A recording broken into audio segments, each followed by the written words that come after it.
I'm going to say for starters, for more barbers to become licensed, because I think that since the barber industry is gaining traction, everybody just wants to all of a sudden overnight become a barber. They don't want to go to school. They just want to literally walk in a shop the next day and start being a barber, get their own suite. So I think that we need to change that, because school is here for a reason, for people to learn correct sanitation, to learn proper haircuts, you can't teach customer service, I would say, that is really instilled in you. But I would say everything besides that, it's here for a reason. Is 900 hours now in Florida? It's 900 hours in Florida. Oh, okay. You know what I felt? I felt like in the few schools that I went to, I felt like the barbers, they work in the morning, and then they might go to school at night, and they felt so tired. And should be like less hours. What do you think?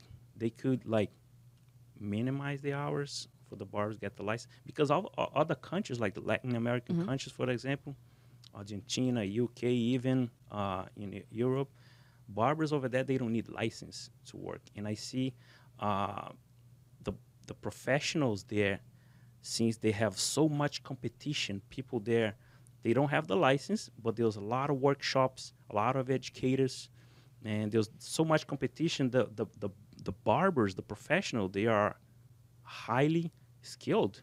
It doesn't mean they don't go to school. Yeah. They Right. just are not required to have get a a license. If I'm not mistaken, I think Alabama is the same way, that they don't necessarily have to get licensed. What do you think about that?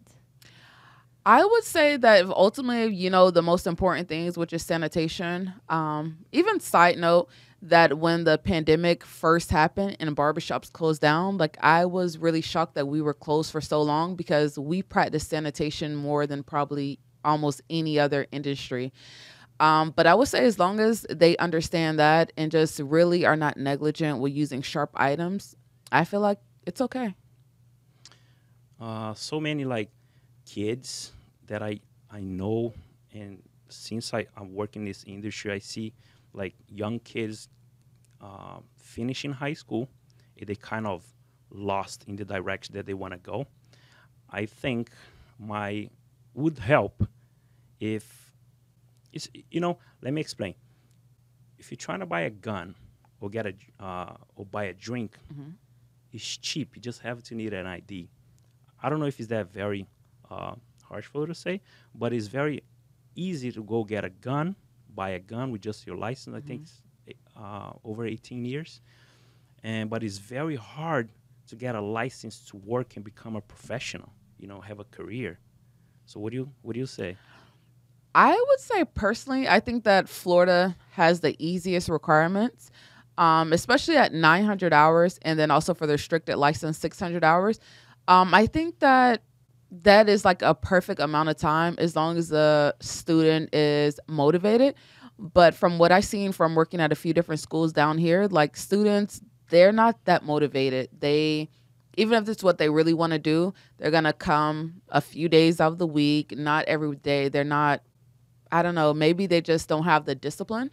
And it's funny, maybe it's just an American thing, because I've actually met students from other countries, and like I could tell the difference. Like those are the ones that come every single day, and like they want more and more and more. So maybe it's just a American education system thing problem. What's the difference between the barber and the restricted barber besides the less hours to become licensed? What else is different? All right, so for the actual exam, it's a difference in questions. The full is 100, the restricted is 30. But as far as what you're able to do with the license, the restricted, you can't do any chemicals at all. So no colors, no perms, no relaxers. Just haircut and beards, basically. Pretty much, yes. That's the difference. Why schools don't offer the restricted? A lot of them don't offer the restricted barber program. All right, so restricted is like a whole nother beast, because if let's just say that you're a small school, since let's say the curriculum, everyone essentially is following one curriculum. But once you get to the portion where you're doing chemicals, which is a few chapters out of the book, now what are you going to do with those students? So either you're going to have to hire someone else to come in. And a lot of schools just don't want to do it. Every school that I've seen that at least offered the program at some point, they stopped offering it. You can But literally, even if you go attend a 900-hour program, you still can go and get your restricted license. But just as far as offering the program itself, I think it's just too much trying to do 2 programs and this within the same program, if that makes sense. It does. Yeah, I noticed the schools don't offer usually the restricted barber program. It's either barber or cosmetology. There's no option for the restricted barber license.